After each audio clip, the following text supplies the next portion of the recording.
This is our Eat, Learn, Celebrate moment here at Nate on our Twitch channel, twitch.tv/earnestcooking. I'm Chef John. And I was just washing my hands. Sorry, I'm Chad Cooper. I'll be one of the hosts of our Twitch channel. Absolutely. Today we're going to be talking about oil smoke point. Now, Chad, if I were to ask you, what does smoke point mean to you? What does it mean? Smoke point is when it starts smoking. Correct. So all oils have different smoke points. And today we're actually making grilled cheeses with butter and with mayo, and even those have smoke points. Yeah. Butter has one of the lowest smoke points, which is 300 to 350, depending on how the butter was made. And then mayo, I'm starting to get into some theory because there's other things in mayo than just oil, but the oil it was made with. So for example, canola oil has a smoke point of about 425 Fahrenheit. Yeah. So therefore, if I'm cooking something with butter that is going to be high heat, I'm probably going to run into the smoke point a lot faster than if I do it with, say, canola oil. So why does that matter, John?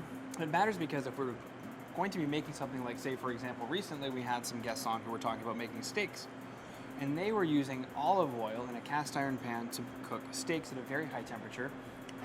Olive oil has a pretty low smoke point. So I mentioned to use grapeseed oil or avocado oil because those have significantly higher smoke points. Now what ends up happening when we hit the smoke point is the oil goes through a chemical change and it starts to break down. Once the smoke comes up, we'll see little ripples in the oil. Yeah. It will start to smell different.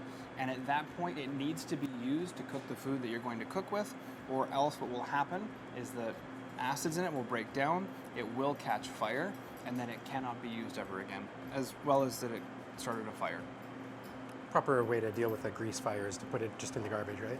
Put it straight into the garbage with your plastic bag. No, absolutely not. But, Chad, you do have a very good point because a grease fire needs to be choked. So we need to cut off the oxygen to that grease fire. Now, I've seen in some home fire situations where like a towel was used. Don't do that. Get like a cookie sheet or something.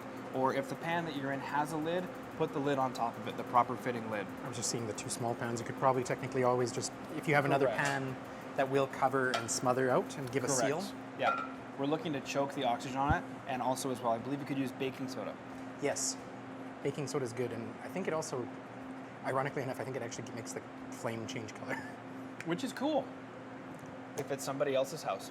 So as an example, olive oil, and it ranges with olive oils. A lot of them, the manufacturers are saying what the smoke point is on olive oils because it became very popular to use olive oil, and people started lighting their houses on fire.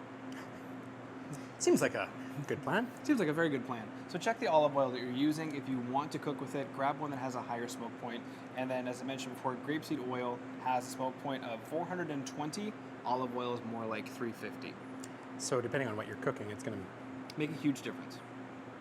So, you know, if we need to go like 450, we're not going to be using the olive oil. No, at 450, I'd recommend avocado oil. Avocado oil is pricey, but it's better than having to put out a fire. Put out a fire, exactly. Okay. That's good to know. Exactly. So thank you so much for today's Eat, Learn, Celebrate moment. I am Chef John on our Twitch channel, twitch.tv/earnestcooking. Thank you, John.